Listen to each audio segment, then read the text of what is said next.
年少不知养生贵，老来方悔求医贫。欢迎来到我的频道。糖尿病人吃主食，用上这8招，餐后血糖不飙升。有些糖尿病病友担心餐后血糖升高，刻意不吃主食，长期下去反而不利于血糖控制。我们整理了8个能降低主食升糖速度的办法，希望能帮大家稳定餐后血糖。在视频最后附97种常见米面膳食的 GI 值，方便随时查阅。1. 加2种以上粗杂粮或豆类。蒸米饭或做馒头时，加一些杂粮豆类，可以增加食物整体的膳食纤维含量，降低 GI 值，也就是我们常说的血糖生成指数，增强饱腹感，延缓升糖速度。与单一粗杂粮相比，加2种以上的粗杂粮，餐后血糖更平稳。提示：每次加入1/3至1/2的粗杂粮，煮粥最好放一些杂豆，如红豆、绿豆、花芸豆、豌豆、鹰嘴豆等。粗杂粮不易消化，吃多了容易胀气，胃肠功能弱的人要少吃。常见粗杂粮推荐：糙米、黑米、玉米面、全麦面粉、荞麦、油麦、小麦、燕麦、藜麦、青稞、小麦胚芽、黑麦、薏苡仁等。2. 搭配富含蛋白质的食物。搭配一些富含蛋白质的食物，如鸡蛋、肉、虾、豆腐等，其血糖生成指数比单独的米饭低，可以延缓餐后血糖的上升速度。此外，蛋白质比同等热量的脂肪和碳水化合物的饱腹感更强，可以降低主食的摄入量。提示：建议每天5份蛋白质，包括50克鱼、50克肉、1个鸡蛋、1袋牛奶和1份豆制品。3. 搭配100克以上的蔬菜。蔬菜中富含膳食纤维，米面主食搭配升糖慢的蔬菜一起吃，可以降低整体的餐后血糖。吃饭时先吃富含膳食纤维的蔬菜，还能增加饱腹感，减少主食的食用量。提示：菜与米面主食的量至少应该达到1:1，甚至更高。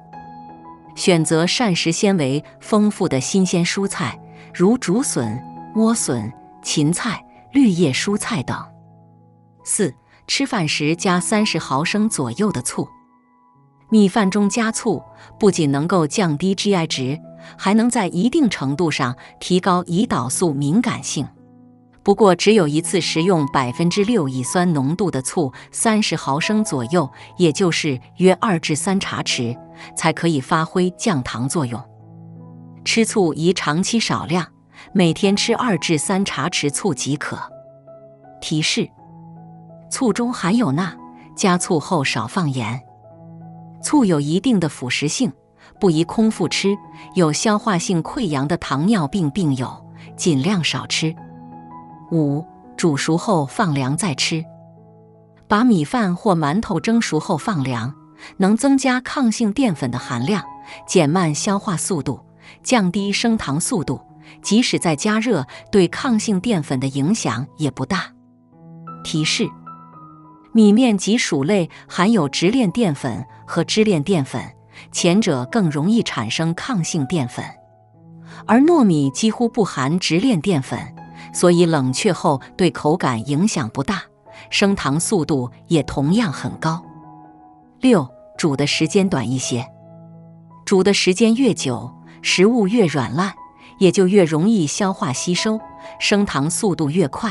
缩短蒸煮时间，增加食物硬度，可以降低血糖升糖速度。例如，意大利面、乌冬面在所有面条中的升糖能力最慢，原因之一是其口感比较硬。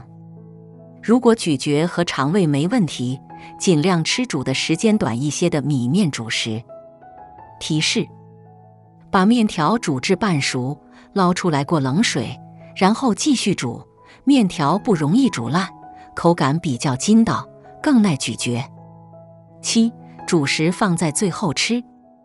主食放在一餐的最后吃，先吃蔬菜和蛋白质食物，然后再吃主食，有助于减慢吸收，延缓餐后血糖升高的速度。提示：如果不能接受空口吃主食，可以先吃蔬菜，再吃肉类加主食。8. 小口吃，多嚼一会。延长咀嚼时间可以减少进食量，增加饱腹感，减缓血糖升高的速度。如果吃得过快，大脑接收饱腹信号迟于吃饭速度，容易导致进食过多，让血糖升高的速度增快。提示：早餐保持15至20分钟，中晚餐保持30分钟。小口吃饭，细嚼慢咽，每口饭菜咀嚼25至30次。97种常见米面膳食的 GI 值。GI 值越高，食用后引起的餐后血糖的反应越大，大于70属于高 GI 食物，低于55属于低 GI 食物。如果您觉得今天的内容有帮助，帮我们点点赞和订阅吧。